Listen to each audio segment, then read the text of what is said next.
Почитувани гледачи, добра вечер. Добре дојдовте во новото издание на Трета порта, емисија која ви ги носи најинтересните случувања од светот на интернетот.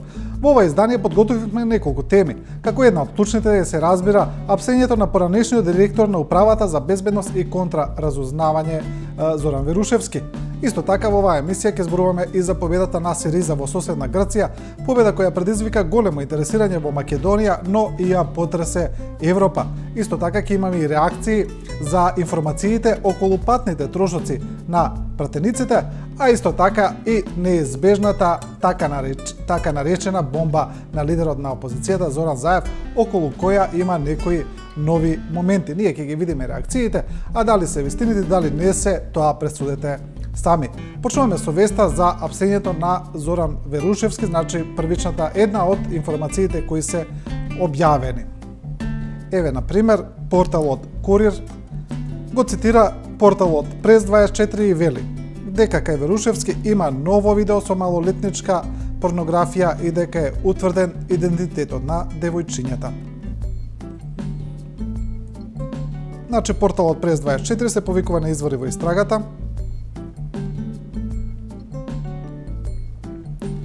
Според информациите, Верушевски ги избришал спорните видеа од својот компјутерски систем, но форензичарите на МВР успеале да ги вратат.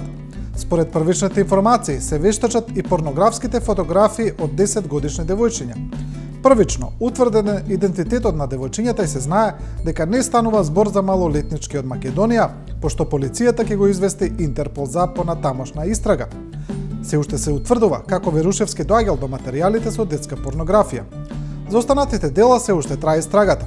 Нашиот извор вели дека не може да се открива повеќе детали, бидејќи станува збор за исклучително сериозни кривични дела за кои истрагата бара простор на страна од очите на јавноста.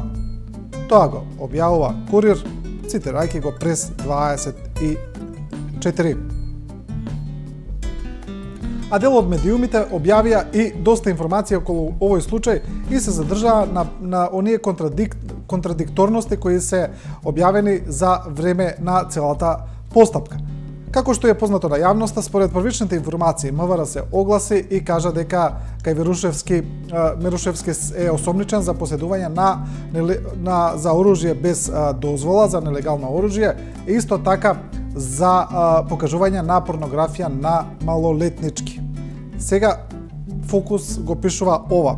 Вели дека адвокатот на Верушевски кажал дека првичниот налог на МВР не бил воопшто за овие дела, туку бил за шпионажа.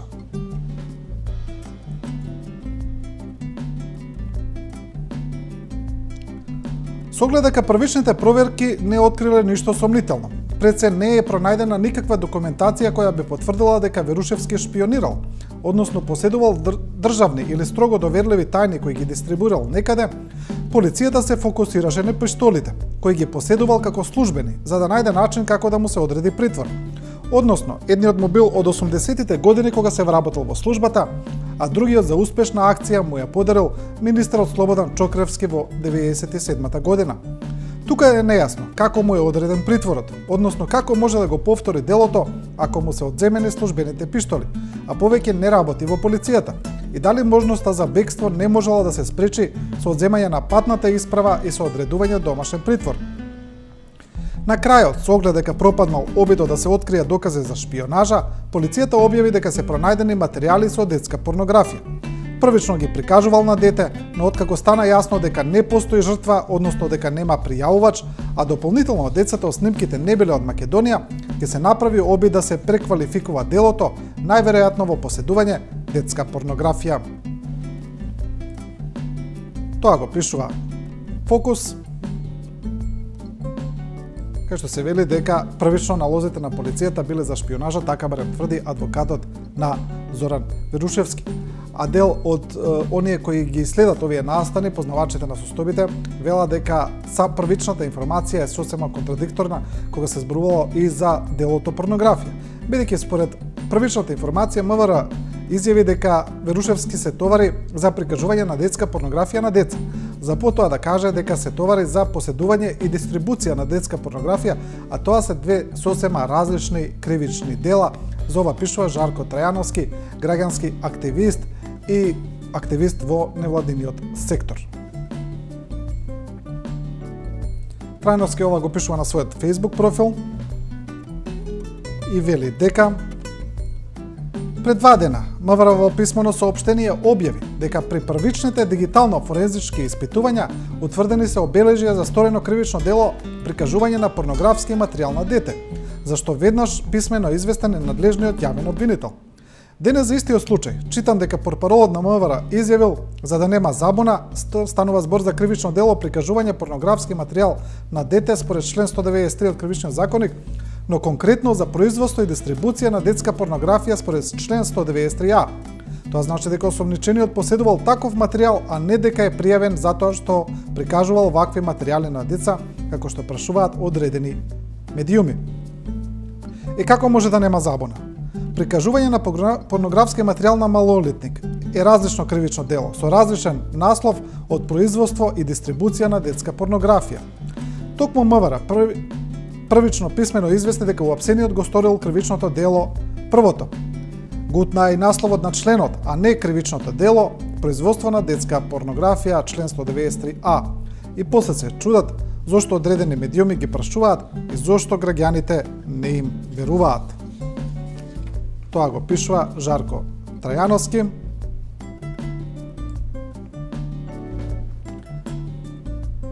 А порталот Нова пишува и за тоа дека се уште не е јасно ни што се случува околу самото дело порнографија со деца, значи прикажување на детска порнографија или дистрибуција на прикажување дистрибуција на детска порнографија и инаку јавното обвинителство за овој сегмент, за ова кривично дело се уште нема покрената постапка против Верушевски. Во јавното обвинителство има само Јавното обвинителство за сега го товари само за поседување на оружје без дозвола.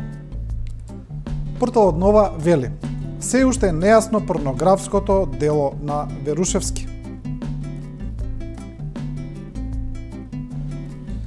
За случајот Верушевски се уште е во тек форензичко вештачење на материјалите кои содржат детска порнографија, вела за Нова од МВР.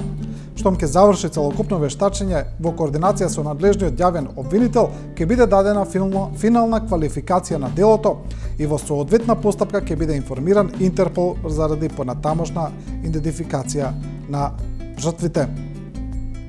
Значи, прецизно станува збор за индиции дека сторил кривично дело 193а, производство и дистрибуција на детска порнографија, сепак финалната квалификација ќе биде утврдена во координација со надлежниот обвинител. Тоа е последната информација од МВР и Нова заклучува дека се уште е нејасно порнографското дело на Верушевски, а дел од корисниците на социјалните мрежи реагираат токму на вие контрадикторности. Велат дека е сосема нејасно зошто МВР како институција која врши така едно бомбастично јавно апсење на така висок профил на личност на поранешен директор на Управа за безбедност и контраразузнавање. И како што посочија одредени медиуми, тоа го правил во време на СДСМ. Значи се работи за едно апсење кое не е исто како и сите други, значи на кое се обрне поголемо внимание, зошто токму на вакво дело има вакви чудни контрадикторности, зошто има вакви недоречености, зошто прецизно не се одреди делото и зошто првичните искази се менуваат со други. Еве дел на тоа што реагираат корисниците на социјалните мрежи. Новинарот Владо Апостолов веќе тоа го врти на хумористичен начин и вели: прво прикажувал, па сега правел. До утре може ќе биде дека глумел упорничи.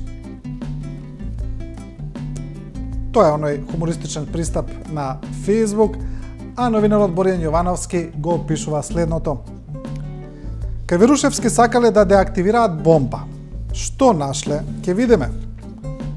Значи, тука очигледно дека Јовановски зборува за бомбата на Заев и за ова веќе пишува и Слободен печат, кој има своји информации и ова го има ставено на наслов на овие индици и насловот е следен: власта со апсењето на Верушевски лови странски амбасадор. Значи има прашалник и извичник. Значи тоа е поставено прашање. Добро упатен извор за Слободен печат тврди дека власта се сомнева дека Верушевски во соработка со амбасадор на една западна земја учествувал во подготовка на логистика за кампања на афери и скандали што ја најави СДСМ.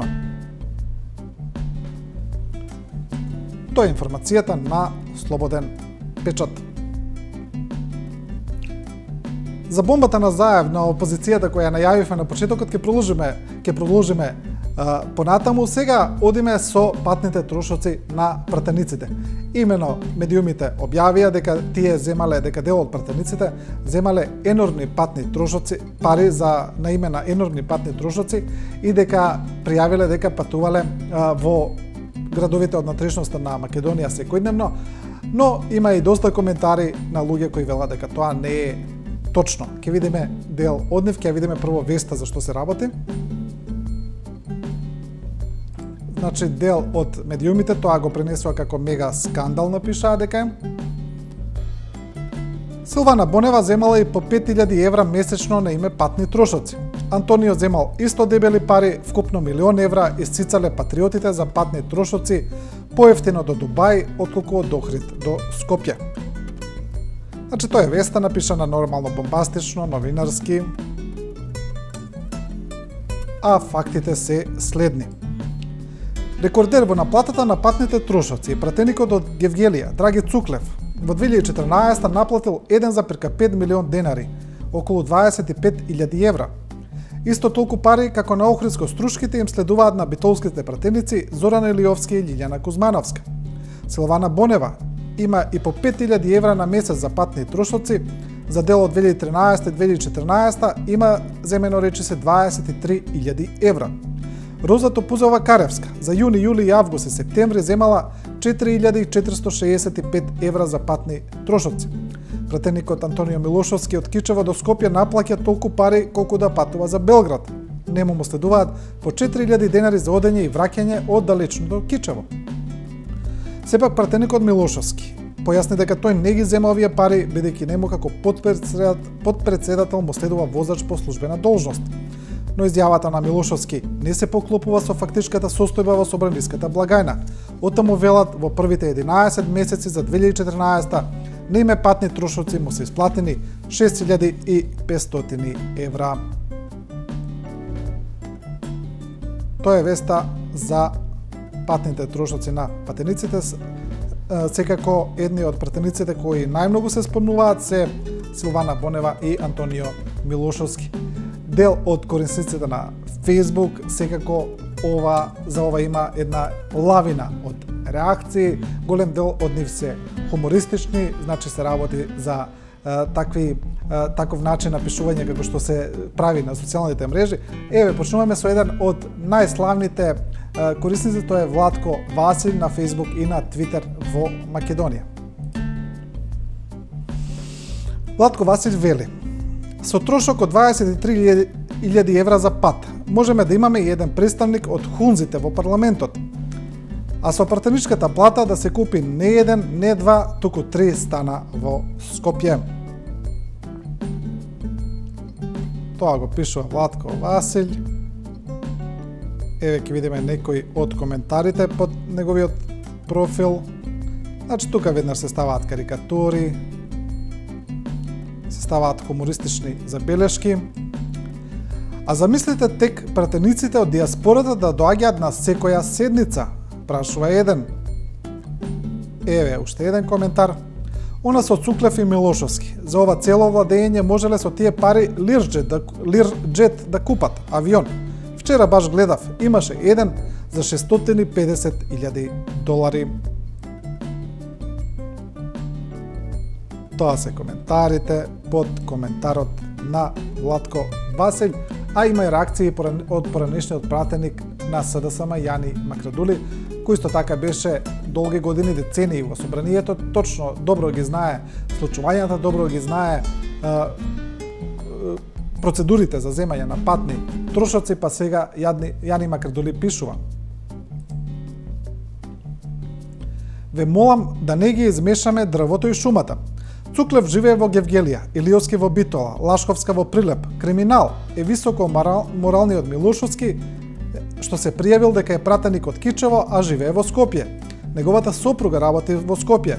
За каква заострена контрола зборува собранието кога дозволува вакво нешто? Лажен морал, лажен патриотизам, само парите вистински.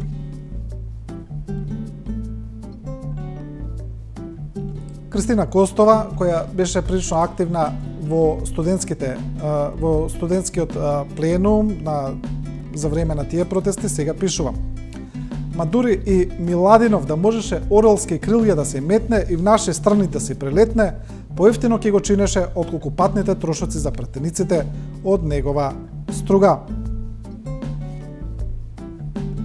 И Едмон Адеми, политички аналитичар, исто пишува за случајот на Антонио Милошевски. А Милошевски, кој живее во Скопје, кога иде во собрание, секој сабале иде преку Кичево и Прилеп, а? И еве коментари, може и кафе пие во Охрид. И еве уште еден. Сите имаат станови во Скопје, си бегаат за викенд, ама земаат патни трошоци, многу паметни луѓе биле, се лажговци. Мизерија. Тоа се коментарите под постот на Едмонд Адеми. Тука завршуваме со патните трошоци за пратениците, продолжуваме со една вест која предизвика навистина големи реакции во цела Европа, но и во Македонија, значи победата на ултралевичарската Сириза во соседна Грција. Оваа победа е важна од неколку причини. Прво, затоа што ја прекинува деценитската надмоќ на ПАСОК и на нова демократија во Грција, значи на смената од власт на тие две партии, но исто така Сириза е партија која се залага за прекинување на мерките на штедење на Грција и вели дека ќе каже не на Европа. Во однос на Сириза, за која дел од аналитичарите вела дека има и еден помек однос во однос на прашањето за името, имаше и доста дилеми околу ова, доста домашни аналитичари зборуваат дали ова ќе значи дека ќе има некаква промена во однос на проблемот со името, едните велат да, другите велат не. Па сега ќе видиме дел од реакциите, од домашните реакции за победата на Сириза во Грција. Здравко Савески, професор и член на левичарското движење Солидарност, инаку неговото движење е ставено и на официјалната страница на Сириза како поддржувач на таа партија од Македонија, така пишувам, и Здравко Савески сега вели: Победата на Сириза во соседна Грција отвора едно ново поглавје во борбата за работничките права, борбата за обесправените и борбата против фашистичките струи. Им честитаме на нашите другари од соседна Грција, борбата е една и универзална. И ќе видиме дел од коментарите. Здравче, не сум упатен колку тебе во политичките теории, но мислам дека во Грција речиси целото население е екстремно десничарско определено, со леви и десни нијанси. Народот таму расте со националистичка митологија и ние сме во тој филм до некаде, далеко од вистината, што е проблем. Им одговара Савески: Сепак не си добро информиран, Сириза се бори против грчкиот национализам, но не може на готово се да се чека Сириза да го реши самата според со името. Без антинационалистичка промена и во Македонија, џабе целиот антинационализам на Сириза околу проблемот за името. Тоа се дел од коментарите. Продолжуваме со новинарот Миодраг Мишорик, кој пишува за тоа дека голем дел од европските лидери ја игнорирале победата на Сириза и дури не честитале на победата на Алексис Ципрас, лидерот на партијата. Единствен западен лидер што досега му честитал на Ципрас за победата е Ангела Меркел. Тоа игнорирање е поглупо дури од надевањето на нашите левичари дека Грков ќе донесе некоја значајна промена, па дури и дека ќе ја потресе Европа. Избран е подпросечен популист, речиси маргиналец, кој само ја искористи гнилоста на деценискиот режим на династиите Караманлис и Папандреу.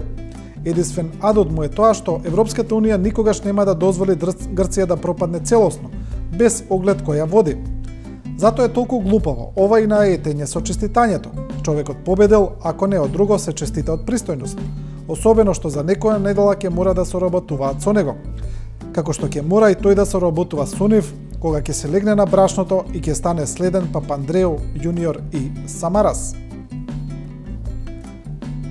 Овој став на новинарот Миодраг Мишолик се совпаѓа и со ставот на дел од домашните аналитичари кои велат дека иако Алексис Ципрас тоа го најавува дека тој нема да направи голема радикална промена во однос на грчката политика и кон Европа и кон Македонија. А професорот Рубин Земон пишува за еден друг сегмент од инаугурацијата на Ципрас и вели дека тој за прв пат наместо пред грчките свештеници се заколнал пред грчкиот устав и со тоа одредил една нова секуларна политика во однос на Грција.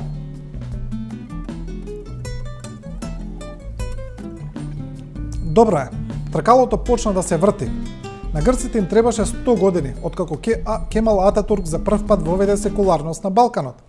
Белки ми за други работи ќе се освестат грците и ќе го надополнат за останувањето во некои процеси, како што се почитувањето на малцинските права и етничкиот идентитет. Тоа го пишува професорот Рубин Земон. А сега повторно се враќаме на така наречената бомба на Заев, за која се зборува веќе со месеци, за која сите очекуваат да ја слушнат, па дел од аналитичарите велат дека објавувањето на тие афери, денот на објавување на тие афери е прилично блиску, а има дел и од аналитичарите и новинарите кои не се согласуваат, кои велат дека се работи за блефирање и дека тоа објавување нема да донесе никакви потреси на политичката сцена.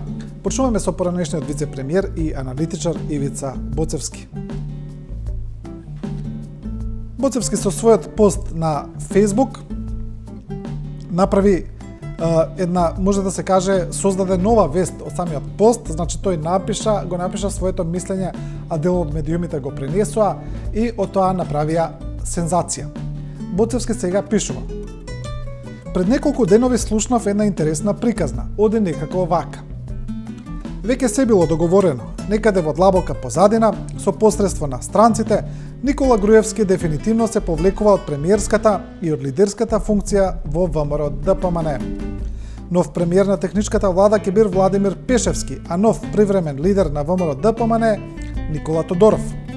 Зоран Заев, заради договорот немало да ја активира бомбата, туку ќе пукнала некоја петарда за сепак да си го сочувал образот пред членството.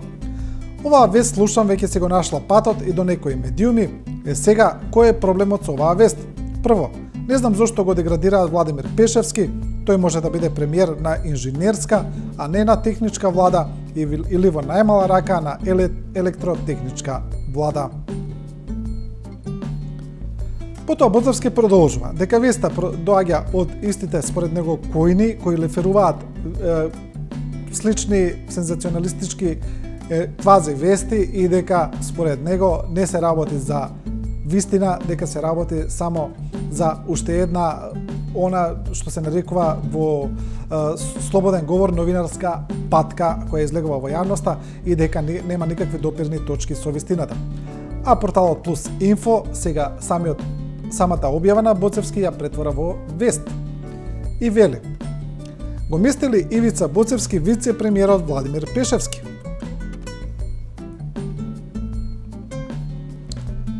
Интересно е дека овој Facebook статус се совпаѓа со шпекулациите за некои недоразбирања во економските ресори на владата, кои се шират веќе подолго време. Разбирливо е зошто Боцевски го брани Груевски, но нејасно е зошто се подсмева дека Пешевски може да биде премиер на инженерска, а не на техничка влада. Како и да е, самиот факт што интелектуалци блиски до власта јавно се занимаваат со овакви шпекулации, кажува многу. Тоа го пишува Плюс Инфо. Со наслов го местили Ивица Боцевски вице-премиерот Владимир Пешевски. А Сашо Орданевски, новинар и аналитичар, вели дека тој пишува за дел од овие шпекулации, можеме да ги наречеме, и вели дека се ближи денот кога ќе почне објавувањето на информациите, на аферите или на така наречените бомби на лидерот на СДСМ Зоран Заев.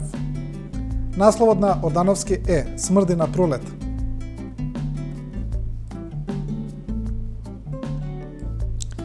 Дека има нервоза се гледа со голо око.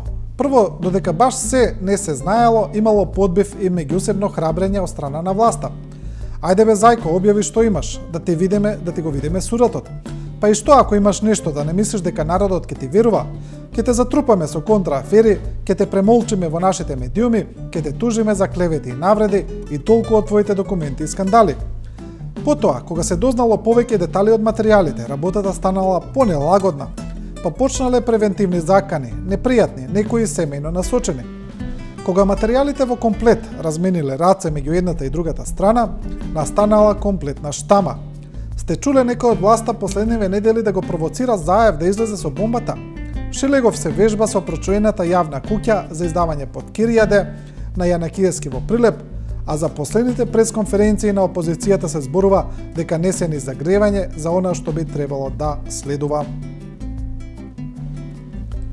Тоа го пишува Сашо Ордановски, кој вели смрди на пролет.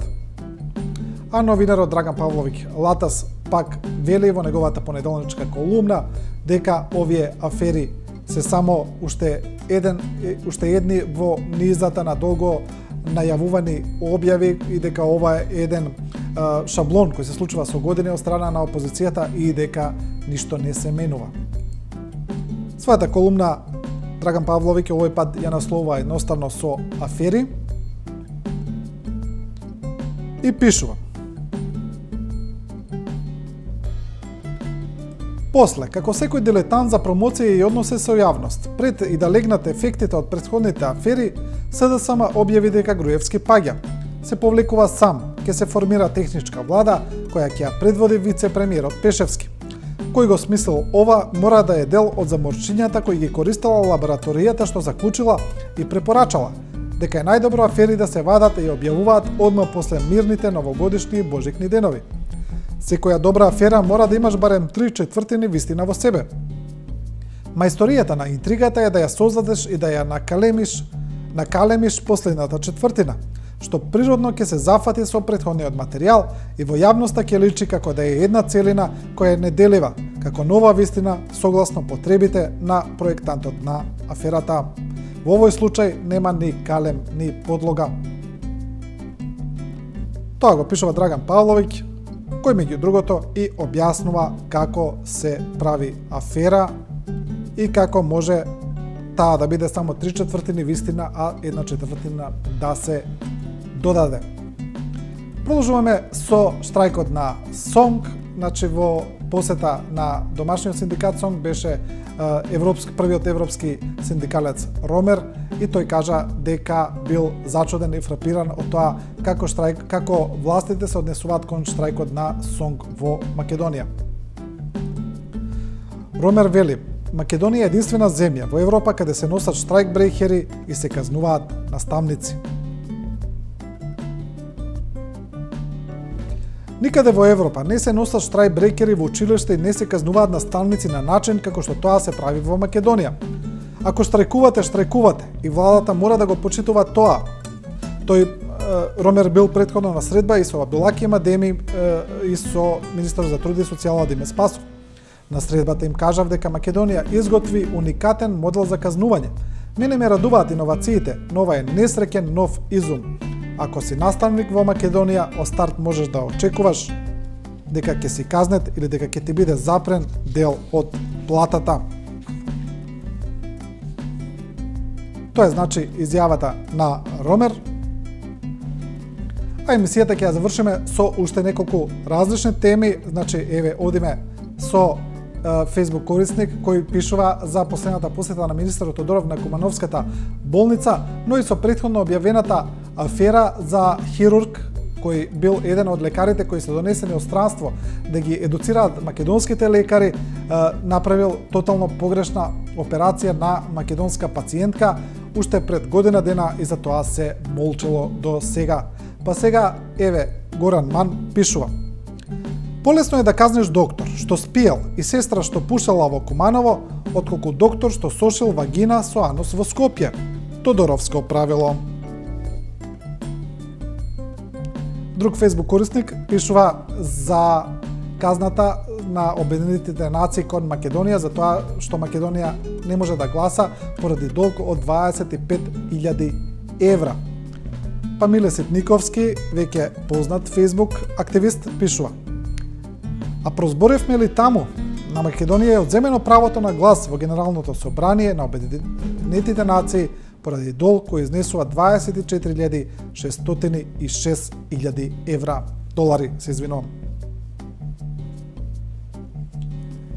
И емисијата ја завршуваме со последна вест, а таа е дека новинарот Томислав Кежаровски, кој е ослободен од судот со последната одлука од тоа да ги одлежи последните 3 месеци затвор, иако е прогласен за виновен, и затоа новинарите велат дека е недозволиво, сега е прогласен и за подпредседател на Сдруженијето на новинари на Македонија. Ќе го видиме тоа на објавата на Facebook страницата на Сдруженијето. Управниот одбор на Сдруженијето на новинарите на последната седница, одржана на 26 јануари, едногласно го избра за подпредседател на ЗНМ новинарот Томислав Кежаровски. Кежаровски на последното собрание кој се одржа на почетокот на декември беше избран за член и на управниот одбор. Со оваа вест ја завршуваме оваа трета порта. Емисијата гледајте ја секоја среда во 19 часот и 15 минути. Ние оваа недела ќе работиме за вас. Ќе собираме се што се случува на интернет за следната недела да можете да се седнете пред приемниците, пред компјутерите и да гледате се што ќе ви презентираме. Вие останете и со програмата на 24 вести и не ја заборавајте паролата на трета порта, дека ние не ви кажуваме како да размислувате, туку ви ја прикажуваме големата слика. Останете со 24 вести.